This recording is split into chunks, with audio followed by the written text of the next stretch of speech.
இந்த sign தீட்டால angle value கண்டுபிடிக்கிறதுக்கு நமக்கு ரூல் நம்பர் 1, அதாவது ஒரு ரூல் தான்.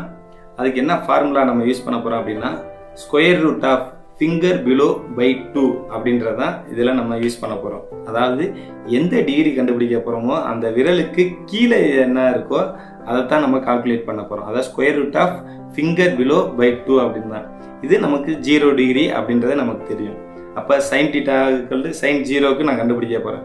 ஃபிங்கர் பிலோ பை 2, ஃபிங்கருக்கு பிலோவில் என்ன இருக்குது, எதுவுமே இல்லை. அப்போ ரூட் ஆஃப் 0/2 அப்படின்னு போட்டோம்னா ரூட் 0/2 வந்து நமக்கு 0 தான். அப்போ சைன் 0 = 0 அப்படின்னு நமக்கு ஈஸியாக கிடச்சிருது. அடுத்தது சைன் 30 டிகிரி. சைன் 30 டிகிரிக்கு ஃபிங்கருக்கு கீழே எத்தனை விரல் இருக்குது, ஒன்று தான் இருக்குது. அப்போ ரூட் ஆஃப் 1/2 அப்படின்னு போகிறோம். ரூட் 1க்கு நம்ம ஸ்கொயர் எடுத்தோம்னாலும் 1 தான். அப்போ 1/2 சைன் 30 டிகிரி = 1/2 அப்படின்னு நமக்கு கிடச்சிருச்சு.